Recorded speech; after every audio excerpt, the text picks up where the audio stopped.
Баршаңызға сәлем, сіздермен Ләззат. Бүгін таңғы асқа тез әрі оңай дайын болатын лаваштан бөрек дайындайтын боламыз. Ең алдымен лавашымызды бөліктерге бөліп аламыз. Менде дөңгелек лаваш. Пиццаны бөліктерге бөлгендей етіп 8 бөлікке бөліп алдым.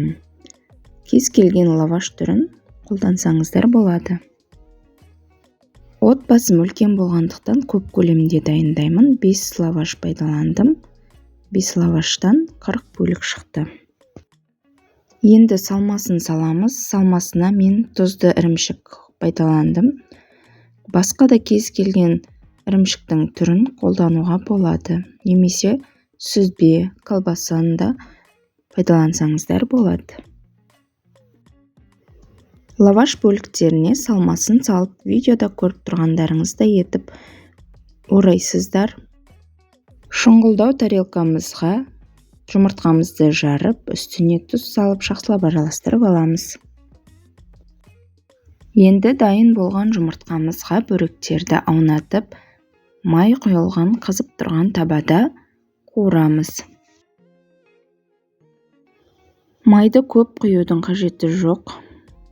Осылай видеода көріп тұрғандарыңыздай 2 жағын аунатып, жақсылап қызарғанша қуырып аламыз. 2 жағы қызарып, әдемі боп қуырылады. Оңай әрі тез дайын болатын, қытырлақ болып шығатын бөректеріміз дайын.